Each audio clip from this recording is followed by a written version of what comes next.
Made it to California, and we're going to be staying in this rig here. 40 foot. That's 150. Well, I said it was 150, and now I stand corrected. It's 44 footer. 44 feet. Keith, Mike, myself, and Steve Watkins are going to be able to camp out in this thing. It's not extended yet. I'll show y'all later. It's extending right now. See it coming out. Oh, yeah. We'll get started. Yep. This stuff, we're going to be cramped. Yeah.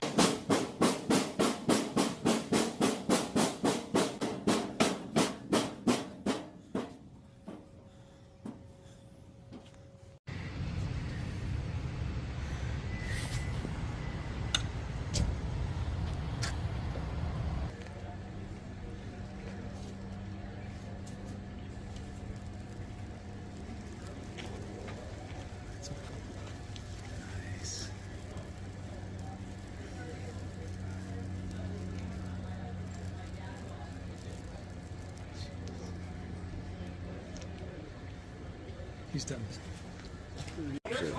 Alright, so I'm with Stan. I got Tom Lipton here. I got Aaron Durda. And Stan. Just call him Sunshine. Sunshine. Stan, tell us what I'm looking at here. The 250-pound weight class battle bot. It's called the Mad Catter, in reference to Alice in Wonderland. What you're zooming in on there is actually the weapon. I want you to notice that weapon damage. This is all hard facing that gets welded on and ground. And they asked me if they wanted it, if I wanted the BattleBot restored back to fighting condition, or if we wanted to see the weapon and battle damage. And I said, yeah, leave it the way it is. We want to see the damage. So I want you to notice the chipped weapons. That's all hard facing rod. This is from coming into contact with AR 500 plate. All these side plates here are AR 500 plate, but they still manage to get chipped up by other. See, you can see here where the pieces just break away, they don't bend. These are their, you can see some damage there. Oh, yeah. These are AR 500 plate skids. You see where they're dovetailed together here, and you can see where they fractured, where they actually welded the AR 500 plate together. Yep. And fractured them. And this is kind of, little damage that we fix when we go over to BattleBots with Lincoln Electric. Mm-hmm. And so, yep. Well, that is neat. This is one of the original BattleBots. This is an OG BattleBot. These guys are real close by. They're over at Mount San Antonio College, which is Mount Sac, Pomona. And this is the engineering department over at Mount Sac that has their own BattleBots team. Here's another plate that got ripped away. Yeah. You can see there that they ripped that dovetail clean out of there. If I had welded that, it would have held. Oh, I'm sure it would have. Yeah. This is inspiring me to do something. You should do it, man. Yeah.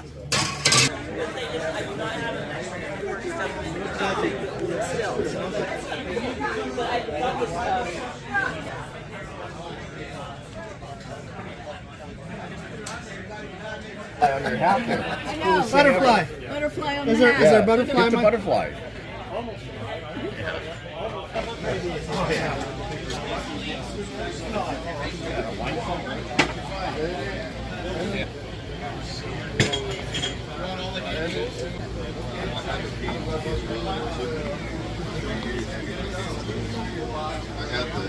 Yeah, I'll be another one. No gear. You're just walking around filming stuff, Clark? Oh, yeah. Okay. Yep. I just realized I haven't done any of that. He had one made. I could. But, I mean, they basically create a little bit of a business.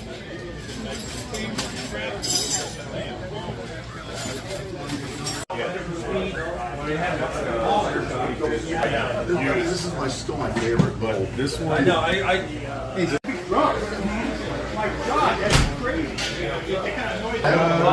got the right thing, and I'll change it. You got yours tight?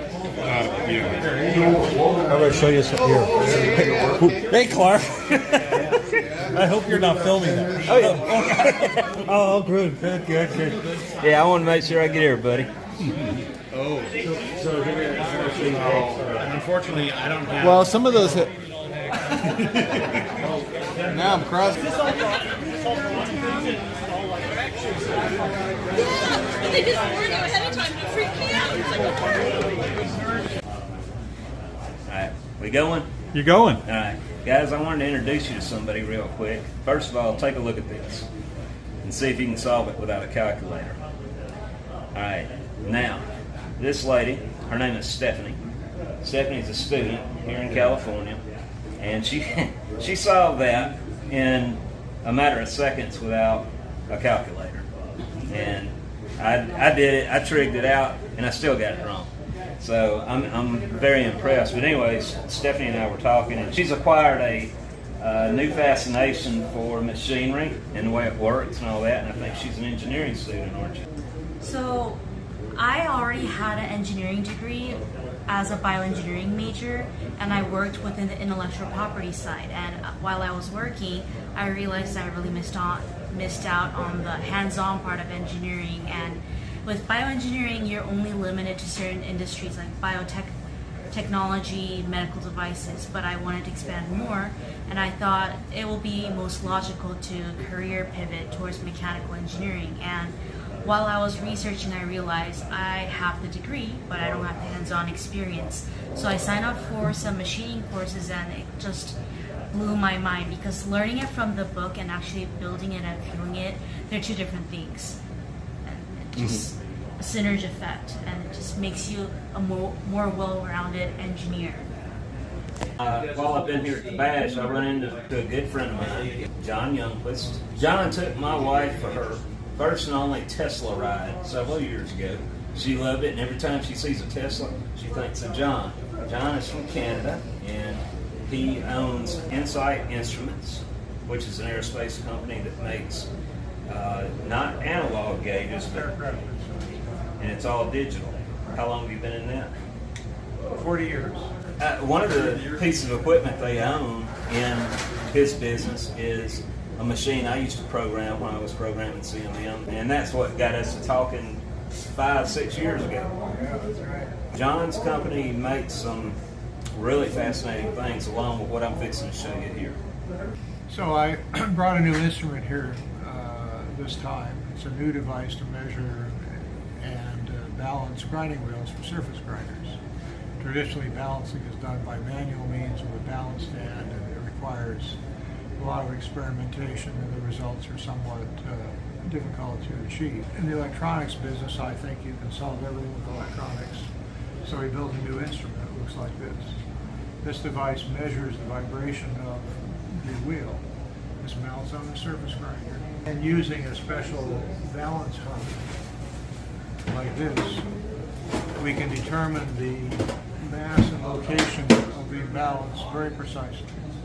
The angular location of the imbalance we can resolve easily to 1/10 or 2/10 of a degree, and we can measure the mass of the imbalance on the order of a few milligrams.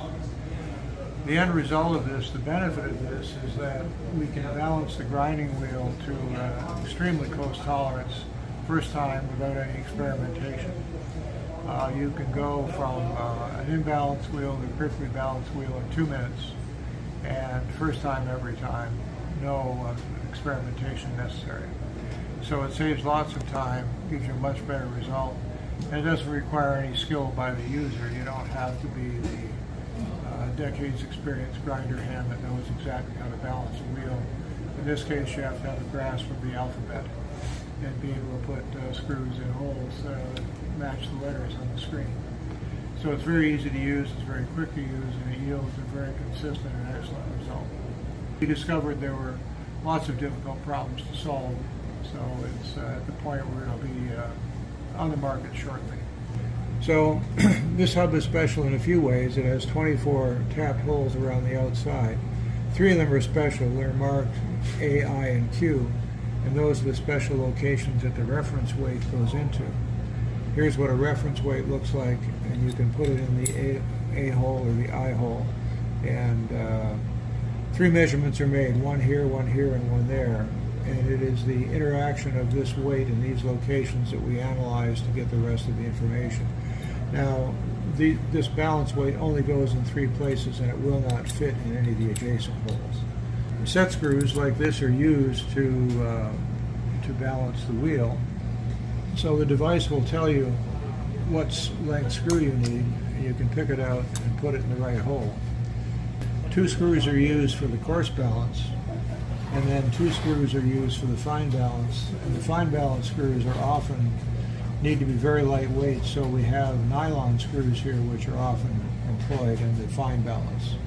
So if we get a 10-to-1 improvement in the first phase of balancing and a 5-to-1 in the second phase, the two numbers multiply, so we get a 50-to-1 improvement in the balance. So doing a 2-step balancing process gives you resolution and precision that we've never had before. Oftentimes the balance matches the balance of the wheel within a matter of only a few milligrams. So it really is remarkably precise. The other important thing is that this instrument will display the imbalance all the time on the screen. So you can tell how well your wheel is balanced, and you can tell when it changes and wears and depletes in accuracy, and you can make a decision to rebalance the wheel when it's no longer balanced well enough. So now we actually know what wheel balance is. We know a number for it. We can specify it, we can monitor it, we can control it, and we've never been able to do that with balance before. So the product consists of this instrument, a hub like this for every wheel, and assortment of screws intended to be balance weights. And that's the whole system. So what do you guys think of that? And also, for you guys that say my channel sucks, he actually gave me an Oscar. I haven't got it yet, but he got me an Oscar made. I wasn't here the last time to accept it. Yeah, I got him an Oscar. So yeah, take that. There we go. All right, John. It was good to see you again. You bet, lots of fun. Got my buddy Philip here, and Philip, what are you gonna do? I'm going to be machining some rough straight edges really quick. Are they good quality straight edges They from appear Windy to be. Hill Foundry? They are Windy Hill Foundry Awesome, straight edges. awesome. Yeah. Well, I'm gonna get some video of you cutting some chips. Okay.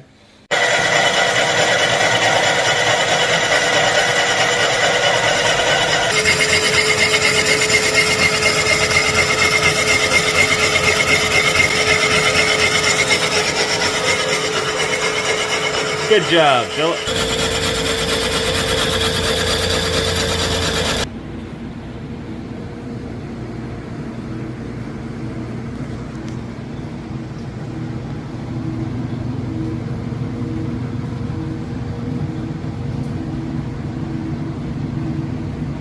Ready?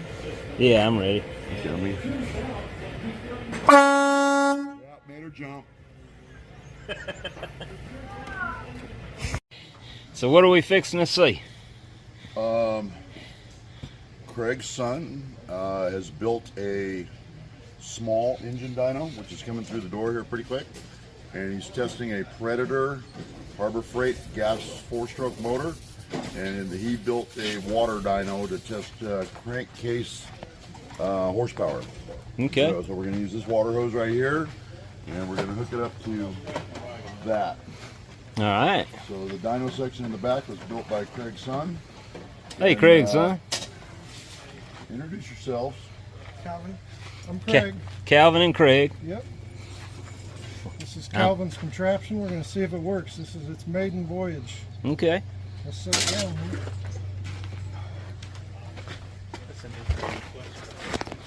It's that's a chain coupling. It's pretty. He's got a do a dyno test on it to measure the horsepower. Oh, okay.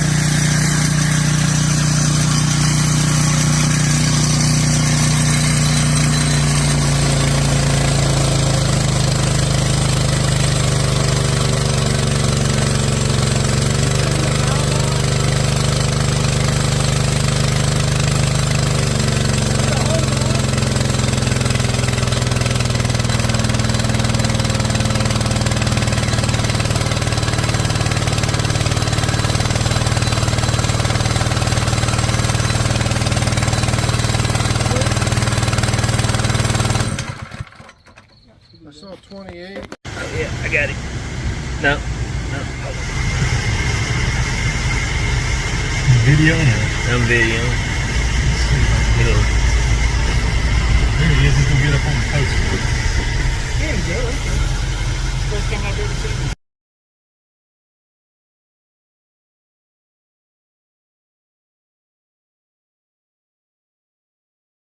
That would be the Chinese on this side.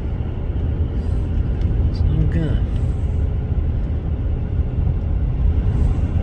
In 2 miles, take exit 228 for California 46 West toward Cambria. I wonder if it's a military base out here or something. Whatever it was burning some fuel.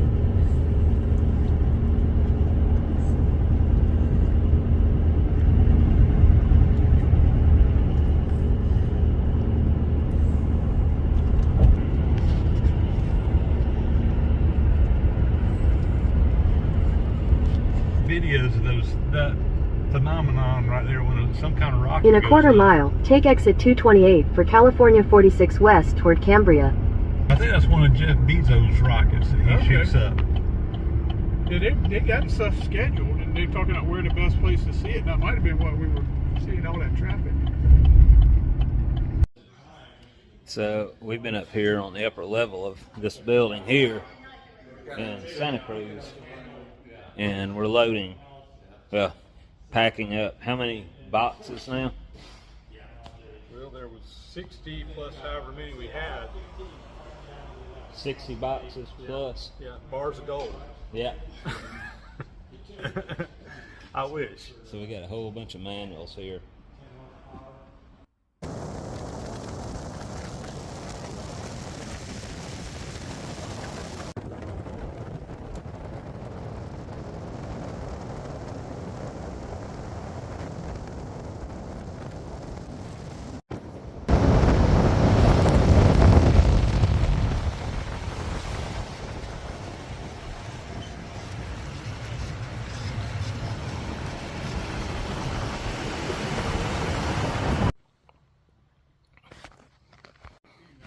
Where am I?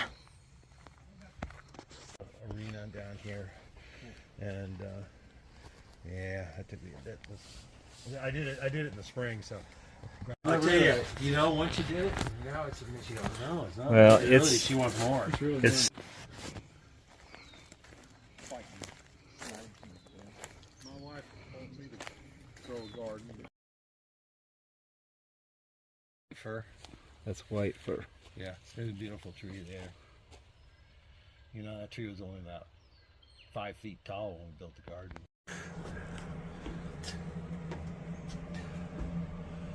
Yeah, it's a beautiful place. Well, that makes a look at that, how green it looks. Mm-hmm. That's cool. This thing does. It takes a really nice nighttime picture too. It can be pitch black out there. That looks cool. It'll be pitch black out there, and you can take a picture out there, and it'll light everything up. Yeah. Oh wow. Yeah. See, there's 2 more cones. Well, those 2 I got are enough. Okay. Yeah. Yeah. Yeah. This is really nice. Makes me want to redo my house now. Hey, I'll sell it to you. Okay. Okay. I'll give you a break. I'll give you a break. Uh-huh. Give you a break on it. You would probably get that, wouldn't you? If I sold, that's what we would try to get. Yeah.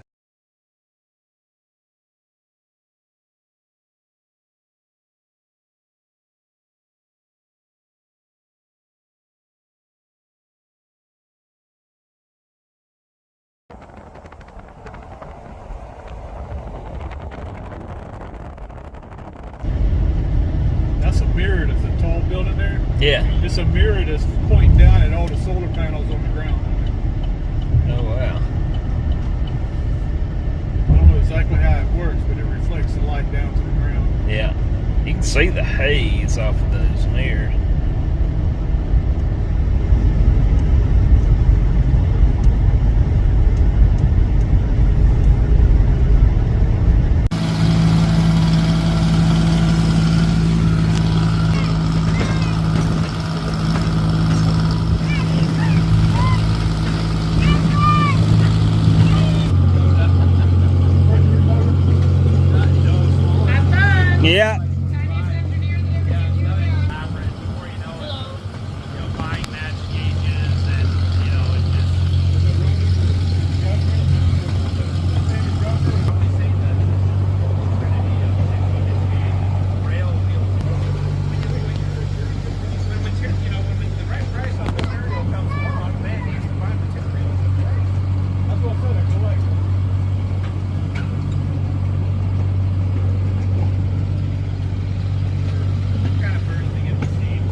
ad hoc and repartee. He had quips.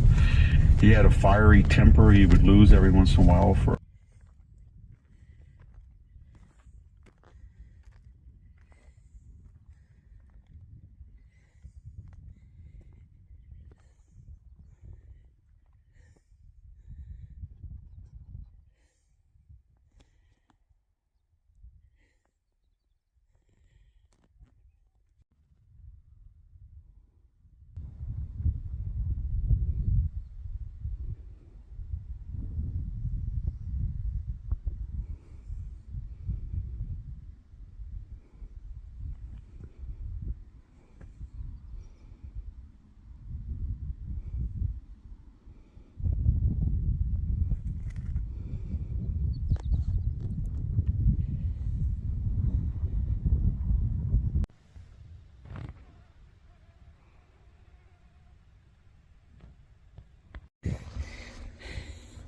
So I just got through walking the National Petrified Forest, and I thought Keith and Mike were right behind me. They're right there.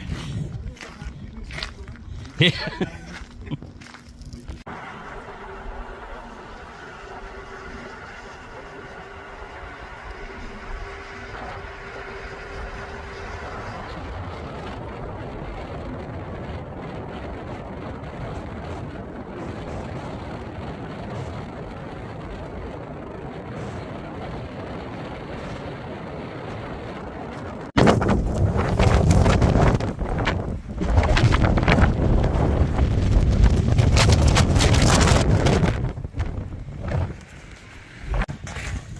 Well, I dropped my phone at the scenic overlook, trying to get in the truck, and had to run from the truck, which is way over there, all the way up this hill, just to get it. We're gonna get caught back in that rain, though.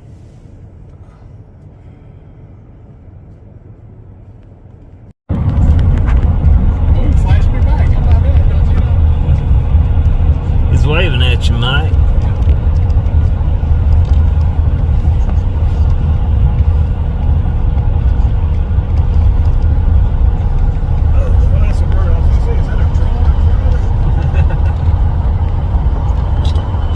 Well, my friends, this has been a very, very long trip. How many miles do you think we went so far?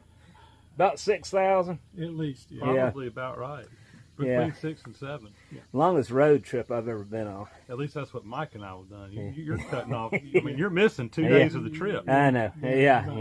Miles, yeah. They have another day travel to and from just to this point. But we saw some amazing landscape I've never seen. And honestly, I guess I never figured I would see it. And when I did finally get to see it, what? Oh, he got to see it all right. When I got to see it, yeah, I got, yeah. I held us up from getting here on time. No. But it was a great trip. But yeah, we enjoyed looking at all that stuff too. The 2 hours of looking at the rocks in the petrified forest was, yeah, that was. I did. Mike and I were sitting in the shade. Yeah, as you saw, the last tree that was left. Yeah, I got you on video. Remember? Well, shortly after I took the picture of Mike and Keith on the bench, we get in the truck and the storm is fixing to break. Bad storm. Real bad. When you can see, I mean, it was like hurricane force winds up there near about. It was bad. Yeah. And it blew his can. Yeah, go ahead. Yeah, so we're getting out of there, and we saw this scenic overlook, which we should have went there first. Except it was at the end of the trip. but anyway, we get to the scenic overlook. There is 100-mile-an-hour wind. Felt like it anyway. Yeah, and sand was blasting us. And as soon as I opened the truck door, cups went flying out of the truck. So I got this one, and I'm steadily running all over the place trying to catch it. It was like a grease pig. I wish I had a camera of it. Yeah, video of it. Yeah, it was like a grease pig getting away from me. But anyway, I finally got that thing. I get it in the truck. We decided it's just too bad. We can't continue the video. So we get in the truck. We go a half mile down the road, and I realize my phone's not on me. I dropped the phone chasing that cup all over the place. So we couldn't turn this rig around. The road was not it was just a little 2-lane road, and there was no way to turn it around out there. So here comes a storm, and I'm doing my best to, I run 12 miles a day. So that's another story for, no, let's tell it now. Finish this story first. Finish this story first. Anyway, they're up there on the hill waiting on me. And it took me, what, a good 30 minutes? Probably. To get up there. To walk up there. You weren't running, you was walking. I was running. No, yeah, that's the slowest run I've ever seen. Mind over matter, right? And I get to the top of the hill. Nobody had been coming in there since we left, so I felt the phone, if we didn't run over it leaving, it's in good shape. Now, as soon as I top the hill, here come 3 vehicles driving in to see the sights with that storm coming. And I saw this little red car coming straight to my phone. I saw the phone, and it still looked like it was intact. Here I go, jumping up and down, waving my arms, screaming like a lunatic. They stopped, looking at, I scared them. And I said, just do this, just held that hand out. I reached out and picked the phone up.